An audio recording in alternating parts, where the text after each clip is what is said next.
Welcome to the complete collection of Charles Barkley's greatest stories. It would really mean a lot to me if you could quickly hit that like button. It takes 2 seconds and it really does help get the videos out there. If you are new and you want to stay up to date with all the new episodes, be sure to hit that subscribe button and hit that notification button so you never miss an episode in this series.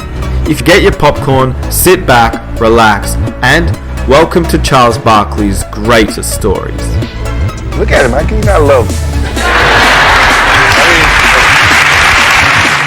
No, I got one. Finish killing us. A real fighter throws the first punch. I'm not gonna walk up to you unless y'all slug me in my jaw first. I got to get your first. A cast of characters, the different personalities than Charles Barkley. When you talk, I'll tell you what he said. I'm playing him in Washington. If the ball was in the middle of five guys, everybody knew who would always come up with that ball. It was Charles Barkley. And not only grab it, but explode up. Still fighting for it. Look at him go. We had a lunch. We were doing shots and everything. Was that the only time you played while intoxicated? No. You know, everybody that ever been in front of a camera, we tend to not say certain things. Why don't they just take their ass whipping like people and go home? Barkley says things that we would think about and never say. Charles told us, matter of fact, we're going to go home, we're going to end this, sweep him, and go home and rest. You told Carl, give me the ball.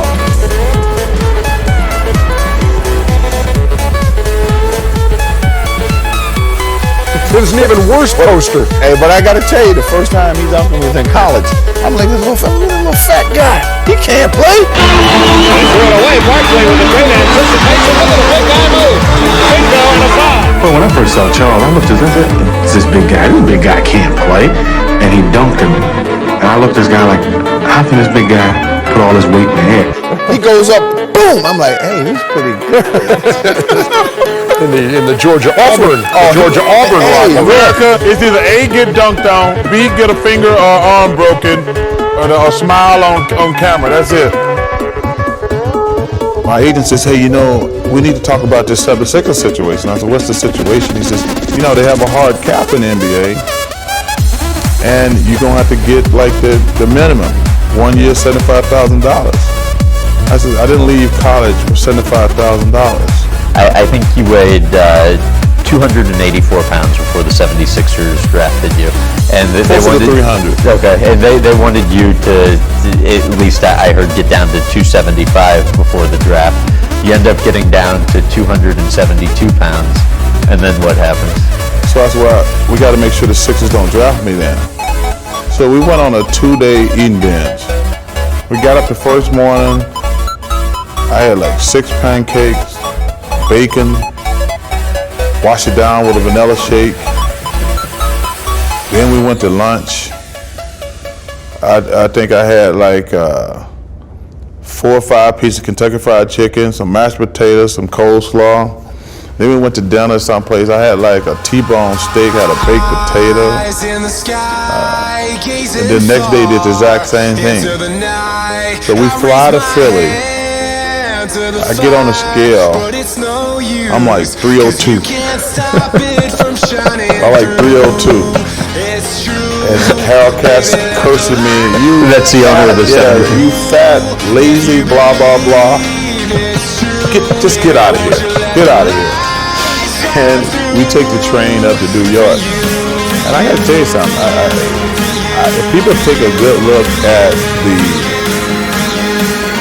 tape, and when they said with the number 5 pick, the 76ers take Charles Barkley, the look on my face is, are you kidding me? You weren't smiling. I wasn't smiling because I was like, I left college for $75,000. In the 1984 draft, Philadelphia selected him number 5. The Philadelphia 76ers select Charles Barkley of Auburn University. Initially, I wasn't that excited. You're talking about someone under 6'5", playing a power forward position in the NBA. And I remember telling my agent, I said, oh my God. But in fairness to the Sixers, they ended up trading 2 guys. They traded 2 guys, and my first contract was 4 years, $2 million. So I'm off and running then. Charles's first year was quite an experience. Charles would act up. Charles wouldn't run back to half court. Charles was very difficult, to say the least. When I walked in that locker room the first day, I was on cloud 9. But also, I couldn't decide, should I call him Dr. J, Mr. Irving, or what? And now he made it easy for me. He came up to me the first day and said, hey, I'm Doc. And that was it. With Moses and myself, I think he really looked up this because we were already established. Yeah. And, the thing that most people don't say, the biggest influence on my basketball career has been Moses Malone. And I put Moses aside, and I suppose, why am I not getting to play? Moses, he's really brutal. He says, you're fat and you're lazy, young fella. You're fat and you're lazy. I'm like, oh, I'm fat and I'm lazy. He said, you need to lose some weight. He said, you want to work hard, I'll help you. Big Mo, I'll help you. You could see that Charles wanted to be great, but he didn't want to work it. So I said, Charles, the things you got to do, it's not going to come easy because right now you're in pro ball, you got a lot of great athletes. So what you got to do, get the attitude and get mean and get aggressive and come play every night. And he was great. And I think at that time it was like 290. He says, I want you to lose 10 pounds. So I lose 10 pounds, I'm 280. He said, I want you to get to 270 now. I get to 270. And now I'm like, okay, you can tell I'm in shape now. I'm getting to play. He says, get to 260. At this point, I'm really starting to kick some butt. I'm starting to play well. You can play, obviously, extended period of time. And he says, I want you to get to 250. I'm really rolling right now. And then he said, get to 240. He said, I want to experiment. I got to 240, but I didn't feel strong and explosive. He said, no, 250 is your weight. And that's what I played my entire career at. And there was a lot of yes sir, no sir, whatever. It quickly changed. Bro, get out my way. Right. Ooh, bitch, get out the way. But he does recall and recount those years that we played together, and we had a lot of fun. Yeah, we had a lot of fun, and watching him develop and watching him become a dominant force was a joy. You told Jimmy Kimmel last night that you once played a game intoxicated because you've been celebrating the trade to the Lakers that have fallen apart. Do you remember the game subsequent to that? What happened? How'd that go? Because I can't remember it. The Lakers are the biggest here. Is it true you almost played for the Lakers? You were almost sent to the Lakers? Actually I got traded to the Lakers. So I get a call from my agent one morning. It was one of my last years in Philly. I got a call from my agent first thing in the morning. He said, we think the Sixers and the Lakers have a deal. He says, I think we got a deal. We're going to the Lakers. So me and two of my boys, this is about 11:30 during the day. And what year is it? I want to say 90 somewhere, late 80s. You're in Philly? Yeah. Okay. And I was so excited. And he says, I said, the deal's done? He says, yes, the deal is done. So me and my boys went out to celebrate. We started getting drunk in the middle of the day. I was so excited. And then about 3 hours later, I get a call from my agent saying, these Sixers backed out of the deal. My agent called me back about 3 hours later. He said, the Sixers pulled out the deal. And we got a game that night. I don't remember anything about that game. And Mike, I tell you what, I have never drank before a game before. That's the only time I've ever did it in my life. I don't even remember the game. I don't even know if I played good or bad or who we played. It was in Philly, and it was before the year I got traded. Did you hit double figures that night? I don't remember. You once played a game intoxicated. It was one of my last years in Philly. It was in Philly, and it was before the year I got traded. I get a call from my agent. He says, I think we got a deal. We're going to the Lakers.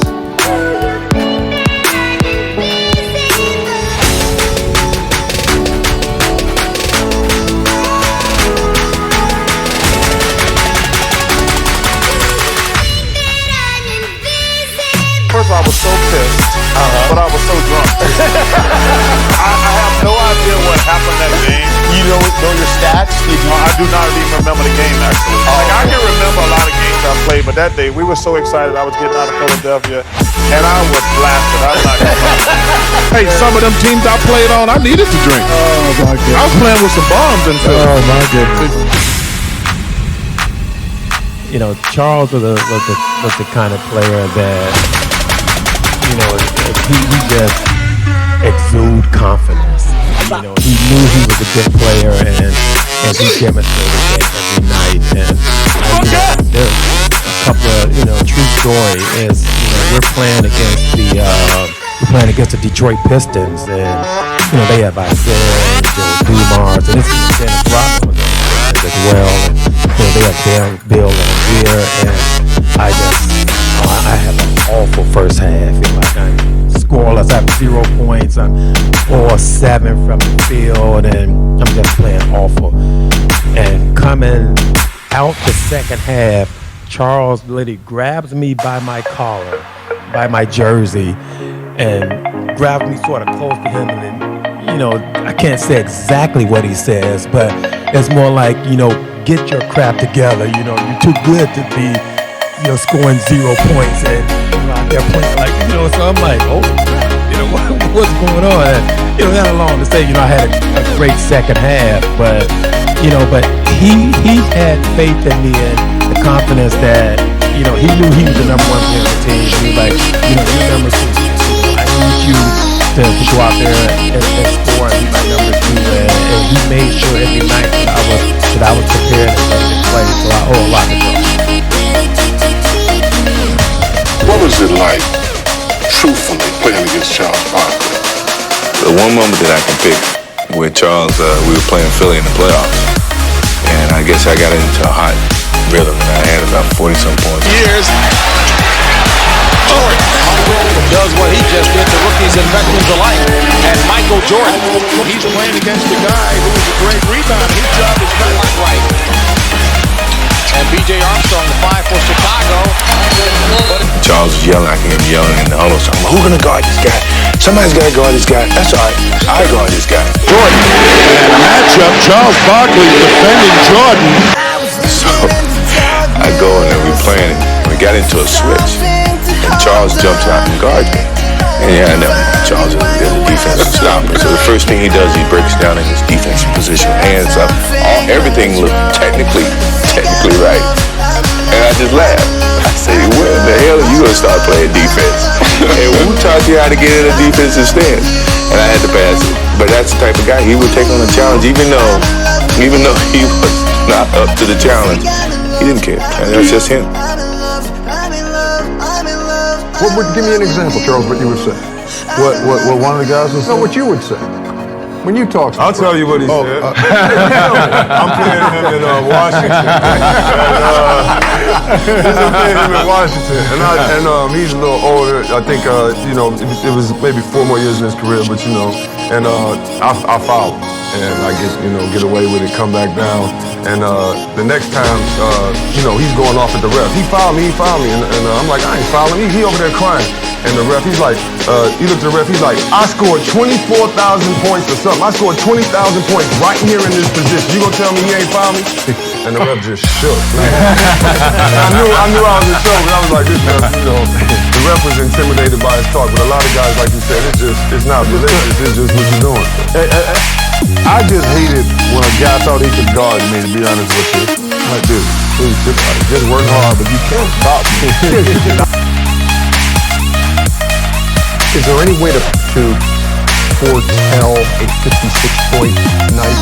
No. To get 56 or something like that against the Warriors in one series. And it's just what he did. He could do that. Because he could do stuff like that, sometimes, you know, you let him be a minute late to the bus. We are underway. Game 3 in Oakland. A victory by the Suns, and the season ends for Golden State. A Warrior win, and they stay alive in the play on Friday. Barkley from 15. Swish, it's good. The game against C. Webb and those guys was just that was by Byron Houston. We told Coach, don't let Byron Houston check the check. Like, no, he's strong. Like, he's 6'1". Don't let him check Big Chuck. That game was so funny because I remember Byron Houston.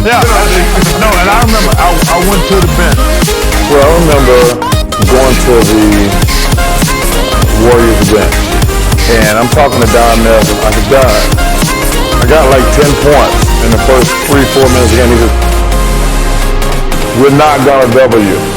You're not going to double me? He said, nope. Because I had a triple-double. I think that was game 3. So I had a triple-double game 1. I had about 8 assists in game 2. So Nelly says, we're not going to double you tonight. You're not? Got a guy named Don Nelson saying no one he doesn't need to double team Charles. And he said, if you can beat us, beat us. And we still laugh about that story to this day. Back to Barkley. Takes the 3. Wants to shoot it again. Got it! What a first quarter for Sir Charles. So I scored like 27 points. Did not miss a shot. 11 for 11 from the field. 3 3-pointers. So I run over again. I said, let me ask you, you're not going to double me. He says, you can get as many as you want. I said, okay. I said, first thing, game 7 to get to the finals is the best game I ever played. Okay, we lose game 6 in Seattle. So I called Frank Johnson, who's one of my good friends on the team, back to the plane. I said, Frank, I need to talk to you in the back. I said, Frank, what can I do to get this team pumped up for game 7? He says to me, we're going to be fine. Don't worry about it. We're going to be fine. We're going to win game 7. I said, how do you know that? He says, you never been to the finals. You never been to the finals, right? I said, no. He says, you just got to play the best basketball game of your life. He said, we'll follow. I said, really? That's a good, interesting point. And I said, okay, but I said, I got to get the rest of the team. He said, just go and do BS with them. Just make them laugh, have fun with them, but all the pressure's on your back. He said, you won MVP. You never been to the finals. You got game 7 at home. You just got to play the best basketball game you ever played. And grab has been caught by Barkley. Here's Charles. Level! Here's Charles with a steal and a wham, bam, slam. Game 7s are no joke. Did it feel different than any other game? Oh yeah. But when he tells you, look, not only do we have a game 7, you have to have the best game of your life. First of all, as a star, you always feel pressure because the one thing about a star, you're going to get the blame. So you automatically feel that pressure. I mean, nobody's going to say, Sid Ceballos didn't win the championship. Charles Barkley didn't win the championship. So I knew that from my days in Philly. That was my first year in Phoenix. I got MVP. And so I was ready for the game, but I was trying to just get the team as guys. Let's go. We're good. When we need him the most, he came through. So to have a game like that in game 7, to propel us to the championship, to have 44 points and 24. And like I said, you're talking about a guy who's 6'4", 6'5". I mean, it's just amazing. It just shows you what type of player he is and how great a player he was. In games like that, I mean, don't even try and go get a rebound. Don't even try and go get a rebound because he's going to knock you down and throw his out. You play your elbow by Charles. It sounds crazy to say it, but when Charles did stuff like that, it didn't surprise me. The guy had that gear that he would do whatever he had to do. And the tougher it was, the better he was. The fact that Charles in that particular game rose to the occasion and put the nail in the coffin, that's about as monster a game as you possibly could have. It's over. The Suns win. The Suns win. They're the Western Conference champions. And they move on to play the defending world champions Chicago Bulls for all the marbles. Pretty good. It's a very lukewarm reaction from Shaq. 24-25. But so could you take down Shaq now? Come on. You ever seen a guy fight? We're trying to get out and break now, but I wouldn't want Fisher necessarily to take that shot that fast. There's a swing by O'Neal. And they got a A real fighter throws the first punch. I'm not going to walk up to you and let y'all slug me in my jaw first. I got to get tough first.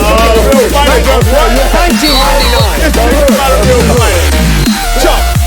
All I want is wait. We said what you say was winning guys win. The guy on the top is the winner. I'm on top. No, you ever see him win a fight? Shaq can't fight a lick. I hit him in that big old gut. because I can't reach his big old head. So I hit him in the gut, and then it'll bring him down. And then when he comes down, I caught it. This will happen. You can slow down if you want to. I wanted to show the left to my man, so when he went for the left, I wanted to hit him with the right, but somebody grabbed me. But when he got me down the ground, he didn't do nothing, so I know we wasn't in a relationship. But check this out, after that fight, we both got in trouble. I love this angle. I love this angle. She's the left. You know the number 5 on my arm. Get him, Tino, hit him. The left. See how I just showed. That's what bothered me. That was just a little oddly. You know, some people like jump all out the way. I just like stumble. That's what it's stumble. You know what's funny about that? What? A lot of people don't know that Charles' mother and my mother were best friends. Oh yeah. So the day me and Charles got into an altercation, the phone rang. So it was an Alabama number. His mom, don't you put your hands on my baby. You need to stop fussing at each other and get a grip and behave. Then my mom called, what y'all doing out there fighting? Pretty good way to go out, winning a gold medal. I can't say it's best team ever assembled, but one of the best teams ever assembled. So a cast of characters, the different personalities than Charles Barkley, but we had a lot of fun. He was definitely our MVP during that Olympic run. And still today, you sit there and watch him and say, how did a man his size be able to do the things that he did? Charles was the life of Barcelona. Only Charles could have 5,000 people following him all over the place. He would go out and talk to people who were pretty unfortunate. And I remember one homeless woman who never asked him for anything. He just one day stuck a wad of bills in a bag. The best of times was Charles rolling down the rhombus. The worst of times was when he would elbow an Angolan. You know, everybody that has ever been in front of a camera, we tend to not say certain things. Why don't they just take your ass looking like people and go home? Barkley says things that we would think about and never say. We're going to have a little revenge in our heart for 72 and 88. David, he can't say that because he's a Christian. But, he said, man, you don't talk honestly enough to the media. You need to tell them what you're really thinking. I said, Charles, you talk too much to the media. You need to stop telling them everything you're thinking. And when Charles was asked about the team's first opponent, his prediction was as honest as ever. I don't know anything about Angola, but Angola's in trouble, I think. Charles found some trouble. They are the players in Angola. You play against Charles Barkley. They told us there's no a kid, a fat boy, is many accuracy in the paint. Rebound Barkley. Rebound Barkley. And foul. Well, Charles getting a bit aggressive. I thought they were playing dirty. And I told old boy, I don't even know if he understood, but hey man, ease up on the elbow. Barkley from Pippen. I let it go twice. You can see the frustration with Barkley. And the next time I just cracked it. Barkley from Pippen. And a technical foul is called on Barkley. What are you doing, Charles? This guy is half your size. But you know, Charles is an equal opportunity abuser. That's the same guy that just asked you for an autograph, Charles. I mean, you think he's not intimidated? I think he's acting like a bully, but maybe it's for his personality. They were throwing elbows as well, so Charles being a competitor, he's going to throw an elbow back. I asked him whether that was in keeping with the Olympic ideal, and he said, hey, it's the ideal of the playground. This is the way you play. I said to Michael, Michael, why don't you have a talk with Charles? Get him calmed down a little bit. He said, we've tried, it's your turn. Wells with the elbow. Well, he hit me, I hit him. That's the way it is. Charles made you look like the ugly Americans, which we were trying not to do. He said to Charles, look, man, you're a reflection of all of us. So if you do it, they're not going to write the article that Charles Barkley is. They're going to say the dream team. Everybody always had the same question. How much of an ass is Charles Barkley? Hey, Jack, when am I going to be on the cover of Sports Illustrated for this stuff? I should be on the Dream Team cover. And then every time you'd go spend time with him, you know, you'd just realize that he was the most enjoyable act, not only in all of sports, but possibly in all of pop culture. Sometimes I dream that he is me. And I just want to be like Chuck. I mean, Mike. So Barkley strolled Los Ramblas, a man of the people as ever there was one. Man, I walked up and down the Rumble every night, and the people were fantastic. They all wanted autographs, they wanted to take pictures. We could be inside the hotel. Soon we heard the big roar. We said, there go Charles. So Charles would be walking, and then thousands would be following him everywhere he went. You know, he was the Pied Piper. Charles would go over to the village and find the Angolan players and hang out along the Ramblas at night. He was the most memorable person of the 1992 Olympics. Because Ernie has all the notes, and he has everything in order, and Charles is new. He's like, what's those? I'm like, those is notes. He just keeps it there to make sure everything's It's in order. the format for the post-game show with a couple of notes written in it. So we're going to go from here to here to here to here to here. And I realized he didn't know what it was and how important it was. And I egged him. I said, I bet you want to take those from Ernie. And he's like, I won't even take them. I'll rip them up. And so now I go, oh, he definitely don't know how important these are. And so now Ernie hears us. He says, Charles, don't play. Don't even think about it. Don't think about it. This is don't do it. So I was like, oh, you're not gonna really. I thought he was gonna do one of these, then fake it. So Charles takes it and he rips it up. Right? He was mad. Oh no, wait. You know, Ernie, God bless, is the most Christian man I know.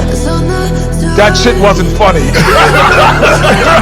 he didn't speak to us the rest of the show. And the first time I was scared. I was like, Ernie might swing on me, because he was like, you started it because you gave him the notes. I was like, I started doing this. And so I just froze him out of the next segment. When he came back, because I was ready to.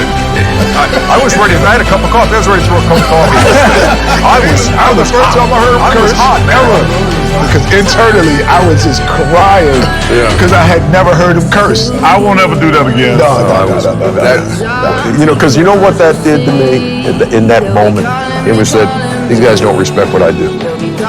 That's what that said to me. I've been working on this, on this show. No, I've been working on this show.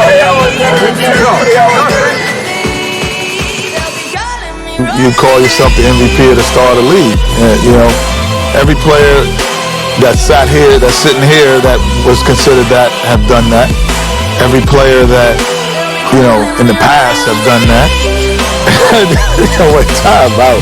Like, man, you gotta get this dude some dodo. I was trying to get you some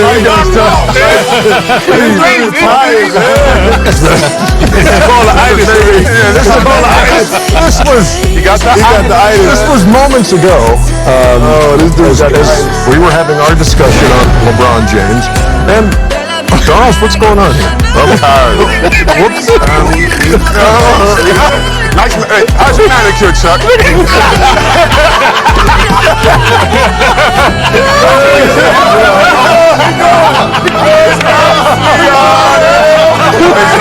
Watch the lids. He about to wake up and agree with you. He about to wake up and agree. What's this? What was going on? And if you made it all the way through, shout out to you. If you enjoyed it, please help me out by hitting that like button, subscribe if you are new, and hit that notification button to stay up to date with all the new episodes in this series. If you would like to comment down an NBA player next, feel free to do so, and I'll